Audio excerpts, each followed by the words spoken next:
Olá, galerinha, tudo bem com vocês? Conta para a professora, deu tempo para água?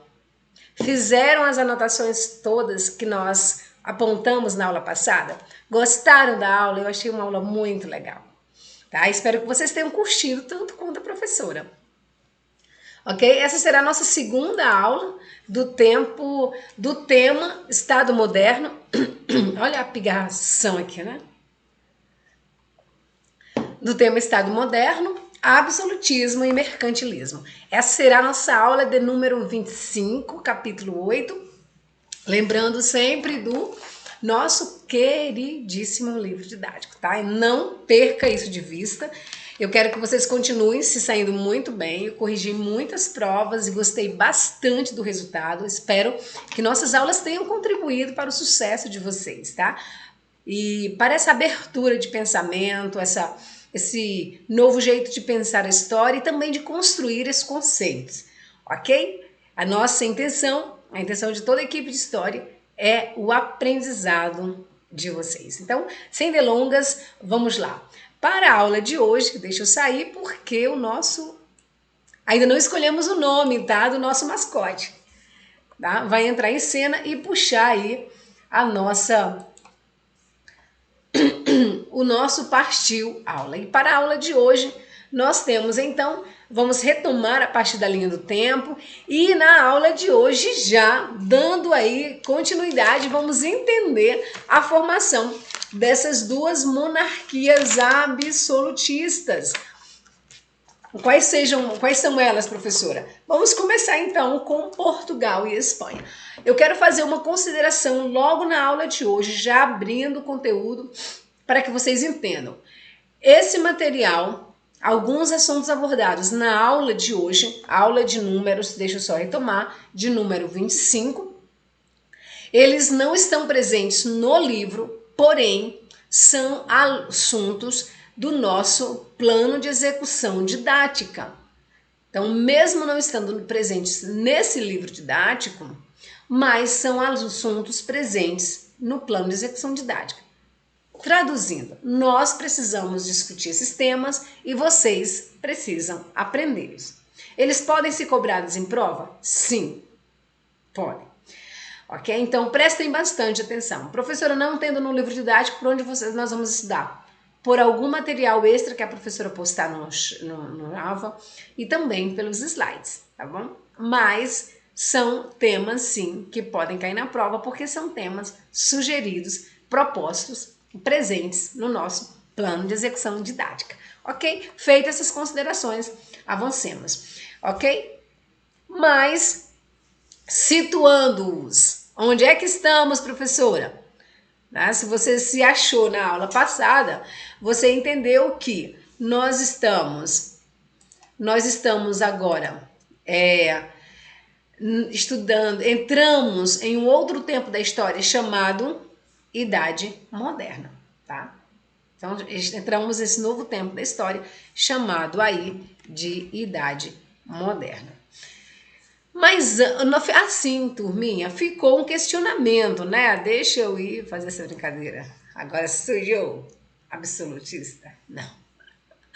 Ok, turminha, vamos lá, vamos entender uma coisa, tá?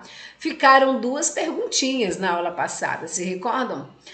Ficaram, na verdade, três, mas dessas três, apenas duas nós vamos discutir, porque uma delas, o que é poder vitalício, está presente aí no material de vocês, lá na página 124, tem um glossário pequeno, onde tem dois conceitos e dos dois conceitos aí que vocês precisam consultar. Então, o que é poder vitalício está presente no livro, ou seja, um poder eterno, né, que termina com a morte, e hereditário, um poder passado de pai para filho. E essa é uma pergunta, a segunda, o que é Estado, e depois o que é nação. Para isso, eu gostaria de trazer, vamos discutir esse assunto, nós vamos discutir esses assuntos a partir aqui da nossa web. Tá conseguindo capturar a tela? Ok? Deixa eu voltar aqui, porque eu quero fazer uma anotação com vocês. Olha só, eu estou usando o Egg, então com esse navegador a gente consegue fazer altas coisas. Ok, vamos trabalhar então com essa informação aqui presente, tá?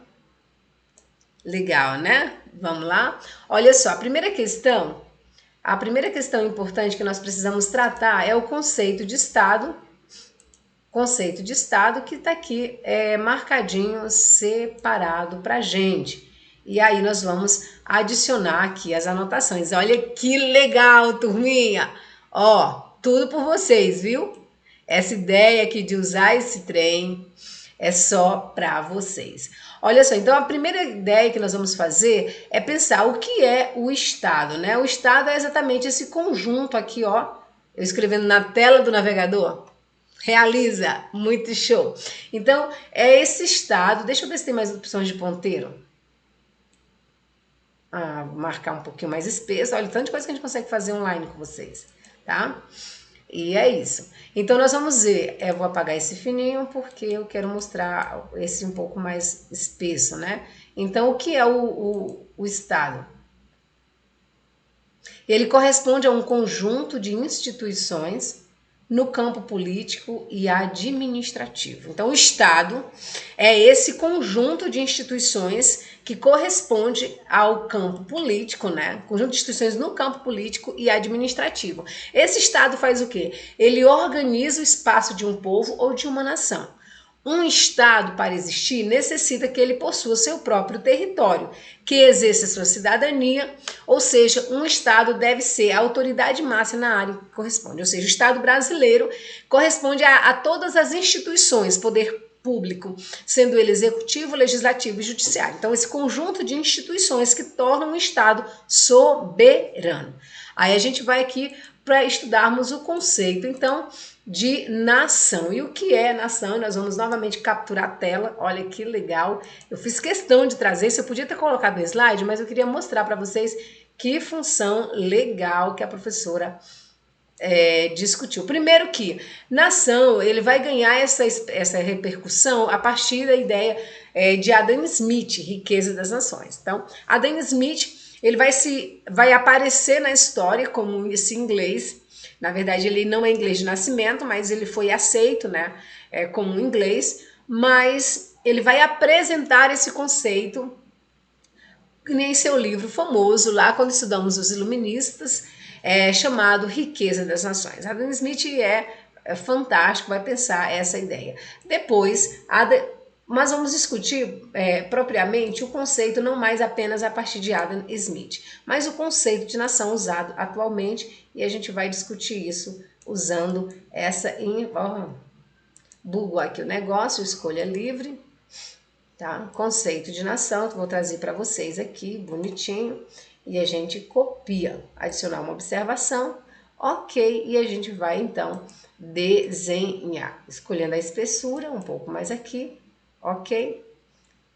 Olha só, então, nação que seria reunião de pessoas com características históricas, olha, semelhantes, integrantes do mesmo grupo étnico, que falam o mesmo idioma e são elementos como língua, território, religião, costume, tradição.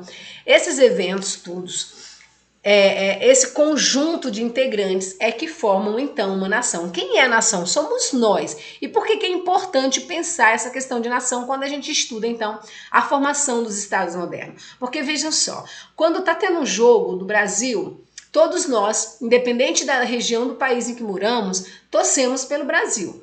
Não estou falando daqueles que fazem brincadeira torcendo pela Argentina, não é isso. Estou dizendo que, nacionalmente, você deixa de ser flamenguista, corintiano, vascaíno, palmeirense, e você vai torcer, botafoguense, e você vai torcer pelo Brasil. A mesma coisa acontece na Europa. Por quê? Porque nesse momento, você sai do seu núcleo menor, que é o seu estado, e é abraçado e é revestido por esse sentimento de nacionalidade. É um sentimento mais global, é um sentimento de pertencimento. A quê, professora? A esse território chamado Brasil. Então, nação corresponde a essa reunião de pessoas, essa que tem as mesmas características. Nós pertencemos ao Brasil, somos uma nação. É esse conjunto de povo que forma essa nação. curtiram, queria apresentar também. A Microsoft Edge não está me pagando por isso, mas eu curti bastante esse trem depois que a gente compra a versão paga dele. Muito legal, dá pra gente usar, inclusive usando o YouTube. Olha que legal, galerinha. Vou fazer altas aulas com vocês. Olha só, então a gente já aprendeu que Estado é o conjunto das instituições e nação é exatamente essas características que compõem esse povo. Lembrando que um exemplo prático é a ideia de nação, que nasce no nosso coração quando estamos diante, por exemplo, da Copa do Mundo. E por que trazemos isso, professora? Porque a partir de agora vamos estudar, vamos entrar em um tema muito mais voltados ao surgimento dessas nações. Lembro que como consequência das guerras ali de 100 anos, nós vamos ter a formação de territórios com a delimitação de fronteiras. Por quê? Porque a Europa do século XV, XVI, ela foi tomada por muitas nações. As nações surgiram e se formaram na Europa, ou seja, aqueles territórios antes, aqueles grandes territórios que antes eram divididos pelo mesmo rei e, por exemplo, França e Inglaterra, que ora o poder era revezado entre os tronos, esses reinos se separarão e se tornarão nações diferentes, ou seja, vão nascer nesses territórios um sentimento de pertencimento, um sentimento de nacionalidade. Claro que isso veio ser bonitinho e escrito a partir do século XVIII, com a Revolução Francesa, a Revolução Iluminista, etc. Mas esses sentimentos começaram a aflorar a partir do século XV/XVI. Essa é uma foto da rendição de Granada por Francisco Padilha Ortiz, quando em 718. O que nós estudaremos hoje? A formação de Portugal e formação de Espanha. Por quê, professora? Porque o livro vai trazer essas duas formações como formações de estados nacionais, e quando pensamos estados nacionais, pensamos nações absolutistas governadas por um rei absolutista. Para isso, é importante entender que para que esses movimentos se formassem, alguma coisa vai acontecer no caminho, tá? E no caminho da Europa surgiram, nós já discutimos isso lá no passado, surgiram então os muçulmanos. Se recordam então, e aí é preciso fazer as conexões, galera, em história os fatos estão muito conectados. E você aprende bem história quando você começa a fazer interligação dos acontecimentos. Então, o que acontece? A expansão muçulmana vai se dar, vai chegar no seu auge no século VIII. Se recordam que Maomé ele vai receber a revelação de Gabriel, o arcanjo, e vai então proclamar essa jihad, essa guerra santa pela convenção, abre aspas, dos infiéis, fecha aspas. O mapa está dizendo o seguinte, que o território em verde foram territórios do mundo islâmico até a data de Maomé. Segue o mouse da professora, olha só, toda essa região da Pérsia, Jerusalém, Arábia, a própria Medina e Meca estão aqui em outra cor, toda essa região aqui, ó, galerinha, compreende a região que foi conquistada, era a região do Império Romano do Oriente, e foram conquistadas pelos árabes muçulmanos até a morte de Maomé. Professora, mas depois da morte de Maomé, os caras pararam na expansão. Eles esqueceram desse mandamento de guerra santa. Esqueceram? Ao dedo? Não, não esqueceram. E o que eles fizeram? Eles se lançaram na conquista do Ocidente. E eles vão então, olha só, se você aprendeu bem as aulas da professora e que você gosta de mapa como a professora vai perceber que isso tudo aqui em cima era a Europa, aqui era a Germânia, que foram tomados pelos francos. Aqui os francos tomaram esse território, governaram a França e etc. Toda aquela conversa que nós já passamos aqui, a Itália, Constantinopla ficou pequenininha e os árabes vão sair dessa região, acompanha o mouse, hein, galerinha? Vão sair dessa região, onde está certo, ó, e vão chegar até pegando toda essa região de Córdoba e Andaluzia. né, a tradução do espanhol. Tudo que é território aqui, tudo isso foi território conquistado pelos árabes até o século VIII, por volta de 718. Os caras fizeram um bom trabalho? Fizeram. Conquistaram o território? Conquistaram. Quem a partir do século XVIII vai começar a frear os árabes? Lembram de Carlos Martel? Muito bem. Então eles vão avançar e eles só não vão entrar aqui no Reino Franco porque Carlos Martel vai impedir a ação deles naquela famosa batalha que nós já discutimos. Então Carlos Martel vai frear a ação dos muçulmanos e por isso que ele vai ganhar tanta ênfase na história, tornando-se esse rei. E lembrando que ele era um rei da dinastia, né, carolíngia, e ele vai então conter essa ação, vai entrar para a história com esse grande feito, porque conteve a ação muçulmana no território francês. Mas todo esse território de Córdoba equivale à França, e tudo isso foi tomado pelos muçulmanos. Tá aí a nossa seta, e esse território aqui, olha a seta da professora, curtiram? Então esse território aí circulado é o que nós vamos chamar, que é a famosa região chamada Península Ibérica. É nessa Península Ibérica que os dois reinos de interesse nessa aula se formarão. Que reinos são esses? Reino de Espanha e Reino de Portugal. Fechou? Então, retomando, os árabes avançam, saem do Oriente Médio, saem da Península Arábica, avançam pelo Mediterrâneo, converte ali o norte da África, alcança a partir do norte da África a região da Península Ibérica, passando por esse estreito, olha isso, por esse estreito, conquistam toda a Península Ibérica, ficando apenas uma faixa minúscula no norte da Península Ibérica, que não foi conquistada pelos muçulmanos. Mas olha só, então vamos entender. A partir de agora, turma, nós vamos compreender, vamos começar a estudar a formação desses dois reinos absolutistas que fundaram aí a Península Ibérica e tem estreita relação com o Brasil, Reino da Espanha e Reino de Portugal. Entendendo, até o século VII, vários grupos muçulmanos, como eu coloquei, empreenderam essa viagem de expansão do mundo árabe, né? Eles queriam que o mundo árabe crescesse, saíssem do Oriente e avançasse dentro da Europa. E alcançaram até a Península Ibérica, ok?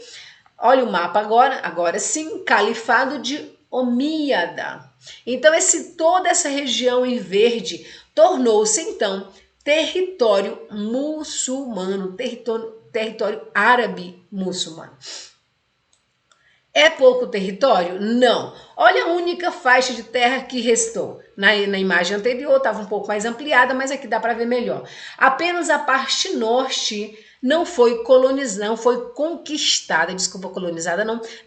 conquistada pelos muçulmanos. E tá vendo aqui? O Império Carolíngio não permitiu, por isso que Carlos Martel, ele entra para a história como esse grande feito, que ele conteve a força desse império poderoso que era o Império Muçulmano, e ele consegue conter esse avanço, não permitindo que os muçulmanos entrassem no que seria hoje a França.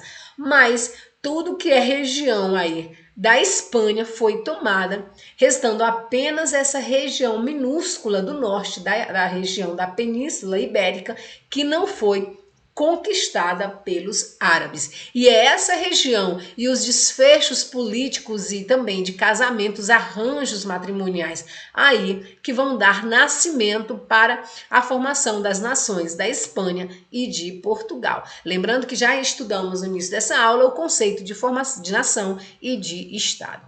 Então, olha só, apenas a faixa estreita de terra conhecida, aí eu esqueci de pôr aqui, de fazer subir, né, para chamar a atenção de vocês, mas essa faixa de terra estreita é chamada de Reino das Astúrias. Então esse reino, chamado Reino das Astúrias, conseguiu resistir à invasão muçulmana. Apenas de todo o território, apenas o Reino das Astúrias conseguiu resistir à presença muçulmana. E é dessa resistência, conhecida então como reconquista. Professora, isso não vai estar no nosso livro. Precisamos aprender? Sim. Por quê? Porque é assunto do PED. Então, deem muita atenção nas aulas que não estão presentes no livro. Tá? Então, essa faixa de terra bem estreita é chamada de Reino das Astúrias. E é a partir desse Reino das Astúrias que vai começar na história, vai entrar na história, quase 800 anos de guerras chamadas guerras ou lutas de reconquistas. Guerras ou lutas da reconquista. Reconquista de quê, professora? Do território europeu conquistado pelos muçulmanos. Então, os muçulmanos conquistaram esse território e a partir do século VIII vai começar na história do Ocidente as lutas de reconquista desses territórios. Agora já são os cristãos que se armarão contra os muçulmanos, tentando expulsá-los desses territórios. E a partir do século XI, então, quem vai entrar em jogo para fortalecer a retirada dos muçulmanos desse território nas lutas de reconquista? As cruzadas, ok? Então, as cruzadas fortalecerão a retirada dos muçulmanos, fortalecendo, então, as lutas de reconquista e realmente isso vai acontecer. Olha aí, Reino das Astúrias. E é a partir desse reino que nós começaremos, então, as guerras ou lutas de reconquista. Aí é um outro mapa, tá? Já mostrando para vocês que Granada, Córdoba, Toledo, Lisboa, Coimbra e Porto, todas essas regiões, todas essas grandes cidades portuárias, especialmente as portuárias como Porto, Coimbra e Lisboa, regiões importantes para o comércio, porque fazia fronteira, né? Era região de Porto com o Mediterrâneo, com os outros oceanos, tá? Com os oceanos, no caso aqui o Oceano Atlântico, por exemplo.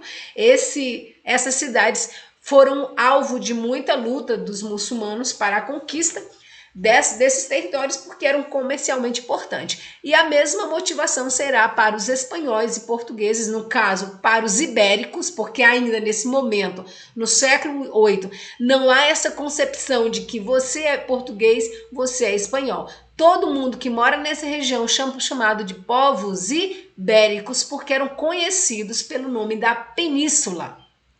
Ficou claro, turma? Então, até o século VIII, não havia concepção de que isso é Espanha, de que isso é Portugal, porque todos eles eram ibéricos.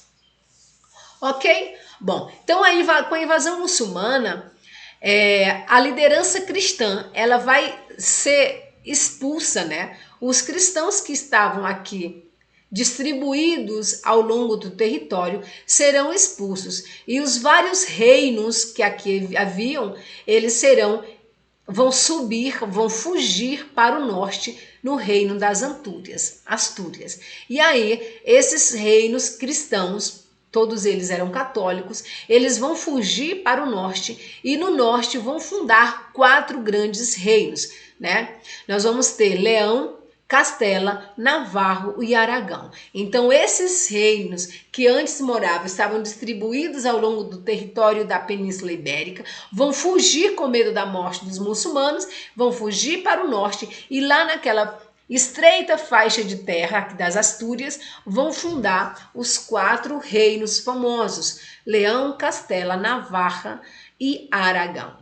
Tá? Nós vamos entender ao longo da aula como se deu a formação de Espanha e Portugal a partir dos arranjos matrimoniais entre os reinos aí presentes, de modo que a partir desses arranjos matrimoniais, 2 nações, 2 estados absolutistas nascerão, será Espanha e Portugal. É importante lembrar que todos esses reinos, tá vendo a faixa estreita de terra? Porque aqui em cima é o Reino Franco, Navarro, Aragão e o Condado de Catalunha. Aqui nós vamos ter o Reino de Leão e o Reino de Castela. E aqui um outro condado, que é o Condado Portucalense. Então, veja só, com a presença desses reinos formados aqui no norte, os reinos vão subir vão se fortalecer no norte e aos poucos a faixa estreita, a presença muçulmana vai sendo diminuída, vai sendo subtraída. Por quê? Porque veja só, o que antes era uma estreita faixa de terra vai se alargando a partir do momento que os reinos cristãos aqui do norte vão se fortalecendo. Então esses reinos foram se fortalecendo, reconquistando aos poucos o território com base em muitas lutas, chamadas lutas de reconquista, e os muçulmanos vão tendo seus territórios aqui diminuídos, subtraídos, sendo que esses territórios antes já pertenciam aos cristãos ibéricos. Esse mapa é do século XII e esse é do século XIII. Vejam as diferenças nos tamanhos dos territórios. Aqui embaixo já vai surgir um outro território que é no século XIII, que é o território da Granada. Ok? Avancemos então. É importante lembrar, galerinha, que todos esses reinos eram cristãos no século XIII. Reinos cristãos em amarelo e reinos verdes, reinos muçulmanos, tá? Nós não trouxemos quais os nomes dos reinos muçulmanos porque não é interessante fazer nesse momento essa colocação. O importante é saber que os reinos do norte eram reinos cristãos. Aqui nós temos um outro mapinha e é importante se ligar nos mapas para a compreensão da formação da nação de Espanha e Portugal. Olha só, a Península Ibérica no tempo de Afonso VI, de Leão e Castela no final do século XI. E aqui a Península Ibérica no final do século XIII. Vejam, turma, as diferenças presentes aqui. No mapa anterior vai surgir dois condados, o condado da Catalunha e o condado portucalense, né? Já de portucalense já dá a impressão pelo nome que esse condado se tornará uma nação. E que nação é essa? Portugal, a princípio apenas com essa pequena fração de território. Olha só, então vamos começar, depois de todas essas colocações, entrar em algum texto aí. A partir do século XI, galera, opa, a professora não selecionou o que deveria selecionar. A partir do século XI, o nobre Henrique de Borgonha, ele ganha do rei. Quem era o nobre? Esse nobre, Henrique de Borgonha, ele pertencia à região da Península Ibérica, mas ele vai ganhar do rei Leão e Castela, tá aqui, o rei vai ganhar do rei Leão e Castela, como recompensa por ter lutado contra os árabes. Ele vai ganhar de presente, esse nobre, um pedaço de terra, ou seja, esse nobre chamado Henrique de Borgonha vai ganhar um feudo. Henrique de Borgonha vai ganhar um território, ou seja, ele vai ganhar um feudo de presente por ter expulsado, por ter lutado contra os árabes. O nome desse território era um condado. Que condado era esse? Condado portucalense. Então Henrique de Borgonha vai ser o grande nobre que vai ser o senhor feudal desse território que pertencia a Leão e Castela, ao território real de Leão e Castela. Porém, se você recorda das nossas aulas anteriores, o nobre que ganhava um território, ele passa a ser vassalo do rei. Como vassalo, ele precisava jurar fidelidade a esse rei. O rei era o suzerano, no caso, o rei Leão e Castela era suzerano, e Henrique de Borgonha era vassalo desse rei. Logo, ele jurou fidelidade, né? Ele fez o juramento, beijou a mão e a face do rei, jurou fidelidade e proteção, fidelidade ao rei, e garantiu proteção também. Só que esse rei, ele vai ter um filho, esse nobre Henrique de Borgonha vai ter um filho. O filho de Henrique vai continuar a luta contra os muçulmanos. Ainda, lembra que esse poder é vitalício e hereditário, você já pesquisou sobre isso, descobriu que se Henrique de Borgonha era nobre, o filho dele também será nobre. Perfeito. O filho de Henrique de Borgonha, ele vai também Henrique, ele vai casar, vai assumir esse condado, mas com um detalhe a mais, com o tempo ele vai romper, ele vai romper com o rei Castela, com o rei Leão e Castela. Rompendo com o rei, o que ele vai querer? Ele vai querer autonomia. Ele vai querer autonomia do condado, ou seja, ele vai querer que esse território já não pertencesse ao território de Castela, de Leão e Castela. Sendo assim, vamos olhar para o outro mapa. Sendo assim, ele será coroado rei e vai iniciar uma outra dinastia dentro desse território, fundando então o condado portucalense. Veja que no século XIII, o domínio muçulmano que antes estava desse modo, deixa eu mostrar para vocês, que estava assim em verde ou em laranja, ele vai chegar no século XIII, depois das lutas de reconquista, apenas com esse território. Por quê? Leão e Castela fará um grande trabalho de luta de reconquista desse território. As grandes figuras de destaque são os cavaleiros que vão lutar, né? São os cruzados que vão lutar na retomada desse território. Por quê? Porque esses territórios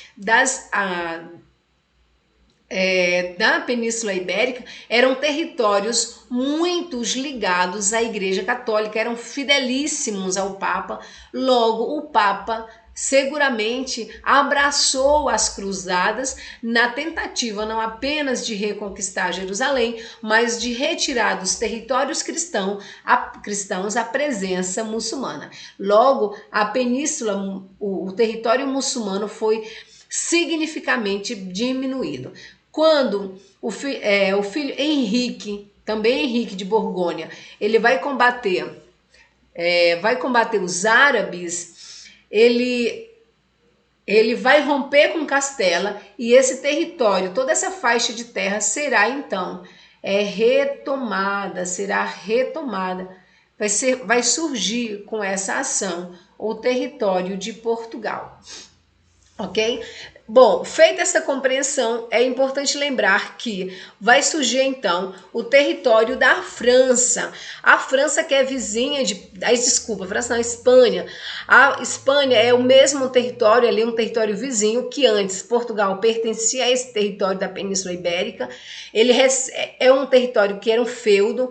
Henrique de Borgonha e seu filho, claro, consequentemente depois vai lutar pela separação, e é dessa separação que nós vamos ter o reino de Portugal, porque o condado portucalense vai reclamar a sua independência do rei espanhol. A região vizinha é Leão e Castela, e aí Leão e Castela vai continuar lutando contra os muçulmanos. Mas como é que Leão e Castela, professora, vai se tornar uma região tão forte como a mostrada aqui na foto? Olha só. Como Leão e Castela vai surgir, vai ser tão grande? Como é que ela vai conquistar tanto território? Porque vai haver um arranjo, um casamento aí entre outros reinos. Olha só, vamos voltar aqui no texto. Os reis cristãos Fernando de Aragão e Isabel de Castela vão se casar, vão unir suas terras e ter os esforços no combate aos muçulmanos. Olha só, então esse território ele só é vasto porque Leão e Castela vai casar então com Isabel, aí, olha só,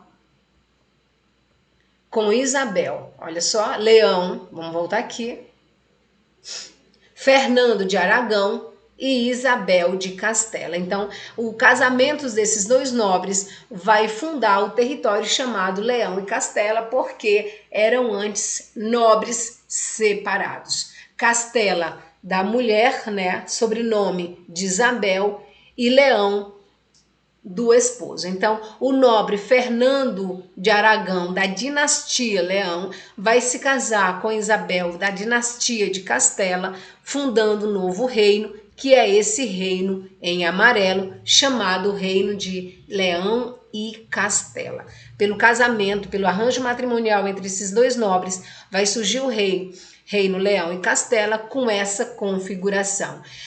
Portugal vai romper com a Espanha, o condado portucalense vai se tornar, a partir de Henrique de Borgonha, Portugal, e a partir da união de Castela e Aragão, tá aqui as fotos desses dois nobres, nós vamos ter então a formação da Espanha.